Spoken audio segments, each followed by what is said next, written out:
Assalamualaikum warahmatullahi wabarakatuh. Puji syukur kehadiran Allah Subhanahu wa Ta'ala, rahmat dan karunia-Nya sehingga saya dapat menyelesaikan penyusunan tugas perbaikan nilai untuk mata kuliah manajemen sekolah ini dengan baik dan tepat waktu.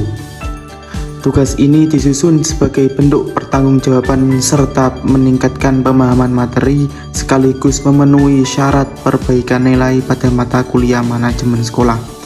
Sebelumnya terima kasih untuk Ibu Tri Astuti MPD telah meluangkan waktu untuk menonton video saya. Saya Vivian Irham Faik dengan NIM 24020202020 ingin menjelaskan materi salah satu topik manajemen sekolah yang telah dipelajari. Saya mengambil materi proses manajemen sekolah. Di sini ada latar belakang. Proses manajemen yang baik manakala di dalamnya terdapat kegiatan manajerial dan operatif. Dengan demikian, tujuan akhir dan manajemen sekolah adalah membantu memperlancar pencapaian tujuan sekolah agar tercapai secara efektif dan efisien. Kehadiran manajemen dalam proses persekolahan sebagai salah satu alat untuk membantu memperlancar pencapaian tujuan. Kegiatan-kegiatan manajerial maupun kegiatan operatif dapat berjalan manakala ada suatu wadah yang dinamakan organisasi dan yang di dalamnya ada suatu proses kegiatan yang disebut proses pengorganisasian. Dengan demikian, organisasi itu akan berkembang secara dinamis. Yang pertama, kegiatan manajerial. Menurut George R. Terry 1990, fungsi dasar manajemen meliputi yang pertama, planning, yaitu perencanaan. Tahap awal menentukan tujuan dari langkah yang akan dilakukan seperti penyusunan visi dan misi. Yang kedua, organizing, pengelompokan dan pengaturan sumber daya, pembagian tugas dari tanggung jawab bertujuan menciptakan kerjasama yang efektif dan terarah. Yang ketiga, actuating. Nah, actuating ini dibagi menjadi beberapa, yaitu yang pertama, pelaksanaan rencana yang telah disusun. Yang kedua, pemimpin mengarahkan. Yang ketiga, memotivasi dan mengkoordinasikan anggota. Yang keempat, menentukan keberhasilan. Yang kelima, pencapaian tujuan. Dan yang terakhir adalah controlling. Yaitu controlling ini juga ya teman-teman, ini juga dibagi menjadi beberapa. Yaitu yang pertama, menetapkan standar kerja.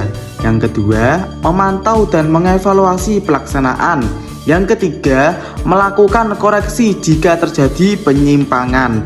Yang keempat, bertujuan memastikan kegiatan. Yang terakhir, berjalan sesuai rencana. Nah, selanjutnya ini ada roda kegiatan operasional, yaitu selain fungsi manajerial, manajemen sekolah juga mencakup kegiatan operasional yang berfokus pada pengelolaan sarana dan prasarana untuk menunjang proses belajar. Nah, roda kegiatan manajerial ini dibagi menjadi beberapa lagi, yaitu yang pertama, pengadaan, yaitu menyediakan semua jenis sarana dan prasarana yang dibutuhkan sekolah sesuai dengan perencanaan untuk menunjang pembelajaran. Yang kedua, pemeliharaan, menjaga dan merawat agar semua sarana prasarana selalu dalam kondisi baik dan siap untuk digunakan secara efektif. Yang ketiga, pencatatan, yaitu mendaftarkan semua barang milik sekolah ke dalam daftar inventaris secara tertib dan teratur sesuai aturan yang berlaku. Dan yang terakhir adalah pertanggungjawaban, membuat laporan penggunaan sarana dan prasarana yang dapat dilakukan secara berkala, yaitu sebagai triwulan atau semesteran atau juga bisa sebagai tahunan. Nah, selanjutnya ini ada strategi mencapai tujuan sekolah. Nah, strategi ini dibagi menjadi dua, yaitu yang pertama, mencapai efektivitas.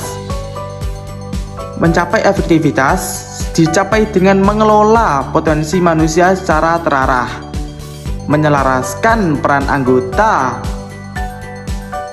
pendidik dengan visi dan misi sekolah. Yang ketiga, merekrut guru yang kompeten dan berdedikasi tinggi.